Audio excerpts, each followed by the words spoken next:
Ella desapareció cuando éramos niños.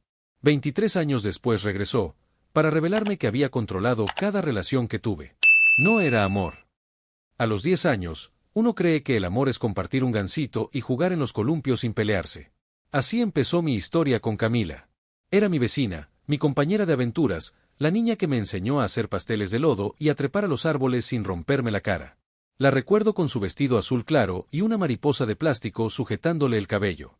Era lista, curiosa, y siempre un poco más seria que el resto de nosotros. Pasábamos tardes enteras inventando historias en el patio, cazando insectos, hablando de cómo sería la vida cuando fuéramos grandes. Decíamos que íbamos a casarnos. Yo no lo decía en serio. Ella sí. Siempre lo dijo en serio. Pero un día, sin previo aviso, su familia se mudó. Me despedí de ella sin saber que ese sería el último día que la vería, al menos por muchos años. Recuerdo que se aferró a mi brazo. Me dio una carta escrita con plumón morado, decía que me esperaría. Yo, siendo un niño, la guardé en una caja de galletas olvidada en el closet. Con los años, desapareció. La vida siguió. Pasé la secundaria, conocí a Marisol, mi primera novia oficial. Una chica intensa, divertida, pero tremendamente insegura. Peleábamos por todo. Me revisaba el celular, me acusaba de tonterías. Aún así, estuve con ella casi 2 años. Siempre me pareció extraño haberme enganchado tanto. Luego vino Daniela en la preparatoria. Era diferente, más tranquila, más madura. Me ayudó a salir de un bajón emocional, y por un tiempo creí que ella sería la buena. Pero terminó alejándose poco a poco, con excusas vagas. Años después, entendí que nunca estuvo realmente enamorada de mí. Yo solo fui una etapa. Más adelante conocí a Lucía, en la carrera. Compartimos proyectos, cafés eternos, desvelos. Vivimos juntos 6 meses. Ella era organizada, lógica. Hasta que empezó a obsesionarse con mi rutina, mis amistades, mis decisiones. Cuando terminamos, me dejó una nota que decía, no eras tú, era tu reflejo. Nunca entendí del todo qué quiso decir. Cada una fue importante en su momento, aunque cada relación terminó por distintos motivos, celos, distancia, madurez que nunca llegó a la par. Pero en general, pensaba que yo había sido quien había elegido a esas mujeres. Pensaba que era yo quien las había encontrado. Hasta que Camila regresó. Teníamos 33 años. Fue en un café de Guadalajara, un lugar pequeño con mesitas de madera reciclada y un mural de hojas verdes. Yo esperaba a un cliente para una reunión de trabajo, cuando alguien me llamó por mi nombre. Alcé la vista, y ahí estaba. Camila. Su rostro había cambiado, claro, pero sus ojos eran los mismos, grandes, oscuros, con esa mezcla de inteligencia y algo más, algo que en ese momento no supe nombrar. Sabía que te encontraría aquí, dijo, sonriendo. Yo me quedé sin palabras. Nos sentamos. Charlamos. Recordamos a nuestros perros, a la vecina que nos regañaba por pisar su jardín. Me dijo que había estado viviendo en el norte, que trabajaba de manera remota y que justo se había mudado de nuevo a Guadalajara. Parecía casual, casi mágico. Empezamos a vernos con frecuencia. Primero cafés, luego cenas, luego caminatas por el centro histórico. Era como si el tiempo no hubiera pasado, pero con la ventaja de que ahora podíamos hablar de libros, de trabajo, de miedos adultos. Me sentía cómodo con ella. Demasiado, quizá. A veces me parecía que sabía qué iba a decir antes de que lo dijera. Anticipaba mis gustos, mis opiniones. Era como hablar con alguien que me había leído entero. Fue durante una de esas conversaciones, mientras tomábamos mezcal en mi depa, que me soltó la primera pista. Nunca me alejé tanto como crees. Siempre supe de ti. Reí, creyendo que era una forma de decir que me había buscado en redes sociales. En serio, insistió. Sabía con quién salías, dónde estudiabas, incluso cuando te rompieron el corazón. Me incomodó un poco, pero lo atribuí a la nostalgia. Pensé que había sido una niña con un crush y que me idealizó por años. Pero los detalles empezaron a volverse más precisos. Demasiado precisos. Marisol siempre me cayó bien. Aunque era muy celosa. Sabías que releyó tus mensajes de Messenger cuando ibas al baño, ¿no? ¿Cómo sabes eso? Ella sonrió. Daniela tenía el corazón roto antes de conocerte. Pensé que ustedes se harían bien. Yo me congelé. Nunca había contado eso, ni siquiera a mis amigos más cercanos. Daniela y yo habíamos empezado como un simple consuelo tras un rompimiento suyo. Ella había dicho que no quería nada serio, hasta que lo fue. Lucía. Lucía fue especial. Sabía que tenías que pasar por ella para valorar lo que tenías conmigo. Fue ahí cuando todo empezó a tener un tinte distinto. No de cuento de hadas. De vigilancia. De control. Era como si cada pieza de mi vida hubiera sido colocada a propósito. Camila, ¿qué estás diciendo? Que yo las escogí, que te las puse en el camino. Que cuidé de ti desde lejos. Mi mente se resistía a entender. ¿Cómo alguien podría haber hecho eso?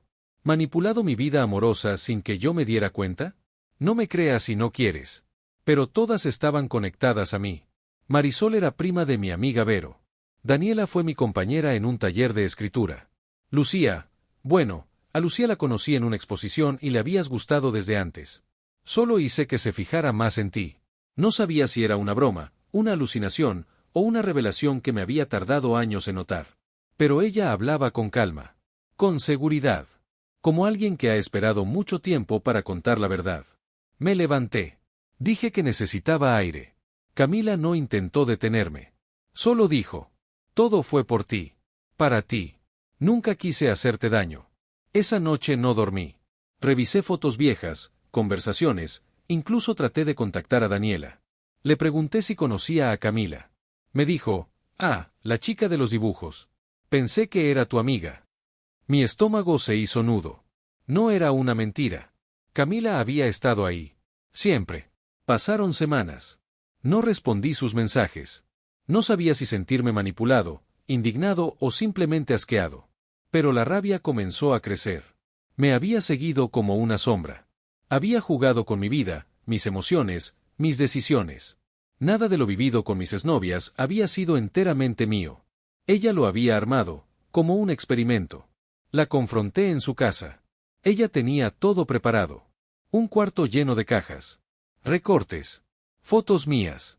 Cuadernos donde escribía simulaciones de conversaciones que podríamos tener. Planes de citas. Diagramas de mis relaciones pasadas. Camila, esto no es amor. Esto es una obsesión enfermiza. Esto es una invasión brutal a mi vida. Ella me miró con tristeza.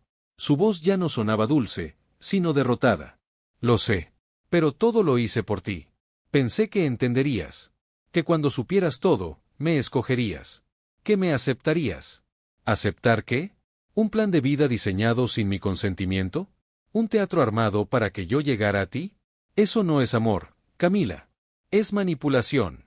Es locura. Me fui. Cerré la puerta con fuerza. No volvió a buscarme. Pero a veces, cuando veo a alguien por la calle con una mariposa de plástico en el cabello, me detengo. Porque una parte de mí se pregunta cuán cerca estuvo de destruirme por completo. Y otra, teme que nunca se haya ido del todo. Un año después, estaba en terapia. Había vuelto a salir con alguien, aunque no me sentía totalmente presente. Cada vez que una relación avanzaba, me invadía la duda: ¿esto lo estoy eligiendo yo? ¿O es otra pieza de ese plan que Camila diseñó? Un día, por impulso, decidí volver al depa donde había confrontado a Camila. Quería ver si seguía allí.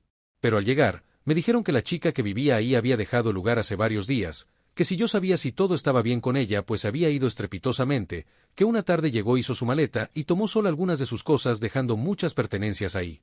Me fui del lugar con muchas emociones encontradas, no sabía cómo sentirme, mi primer impulso fue de preocupación y de salir corriendo a buscarla, saber de ella, y saber que no estaba en peligro.